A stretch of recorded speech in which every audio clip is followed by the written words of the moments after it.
Nah, adik-adik, yang pertama adalah komponen rangkaian listrik sederhana.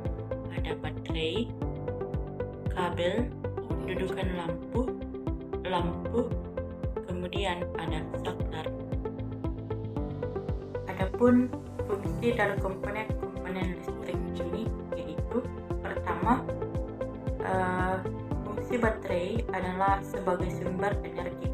Terdapat kutub positif dan kutub negatif pada baterai yang harus diletakkan dengan sisi kutub positif bertemu dengan kutub negatif. Kemudian yang kedua, fungsi kabel adalah untuk mengalirkan arus listrik dari baterai hingga mencapai lampu. Kemudian yang ketiga, fungsi dudukan lampu adalah untuk mengaitkan tembaga pada kabel sehingga arus listrik akan mencapai filamen pada bagian dalam lampu. Kemudian yang keempat, lampu berfungsi sebagai sumber cahaya. Kemudian yang kelima, saklar berfungsi untuk memutus serta mengalirkan arus listrik. Yang kedua yaitu rangkaian listrik sederhana, artinya hubungan sumber listrik dengan komponen listrik lainnya yang dirangkai menjadi satu kesatuan. Rangkaian listrik sederhana dibagi menjadi dua macam, yaitu rangkaian listrik terbuka dan rangkaian listrik tertutup. Pada gambar pertama menunjukkan rangkaian listrik terbuka, artinya saklar terbuka sehingga tidak ada arus listrik, maka lampu pun mati. Kemudian pada gambar kedua menunjukkan rangkaian listrik tertutup, artinya saklar tertutup sehingga menghasilkan arus listrik dan lampu pun menyala.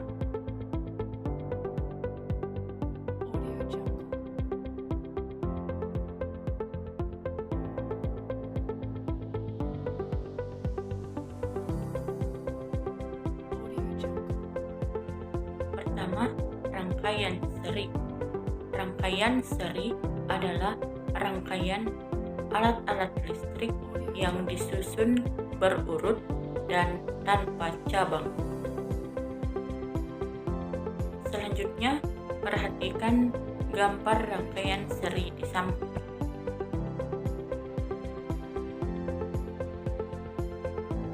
Adapun kelebihan rangkaian seri, yang pertama, hemat kabel. Kemudian yang kedua, arus yang mengalir stabil. Kemudian rangkaian sederhana. Untuk kekurangannya, mari perhatikan video di samping. Ada dua lampu, kemudian kita nyalakan. Tapi ketika kita ambil salah satunya, kemudian kita nyalakan kembali, ternyata lampu lain juga tidak akan menyala. Namun jika dipasang kembali, lampu tersebut akan menyala.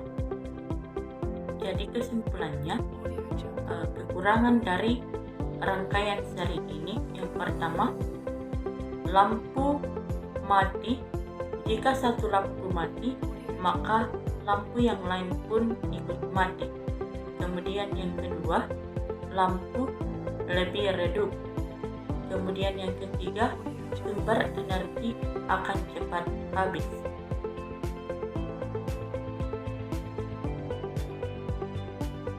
Selanjutnya, rangkaian paralel.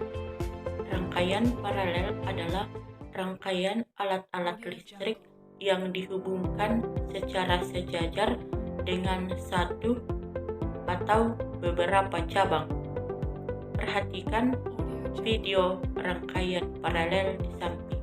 Kita masuk dalam kelebihan dan kekurangan rangkaian paralel. Kelebihannya yaitu, pertama, perhatikan susunannya. Kemudian kita nyalakan dan nyala lampunya sama. Kemudian kita coba ambil salah satu lampunya, kemudian kita nyalakan kembali dan ternyata lampu lainnya tetap menyala. Jadi kesimpulannya bahwa biarpun satu lampu kita ambil, maka lampu lainnya tetap menyala. Kemudian kelebihan yang ketiga, bahwa sumber energi dapat bertahan lebih lama. Selanjutnya, kekurangan rangkaian paralel. Pertama, kabel yang digunakan lebih banyak. Kedua, pemasangan lebih lama dan sulit. Ketiga, perawatan lebih sulit.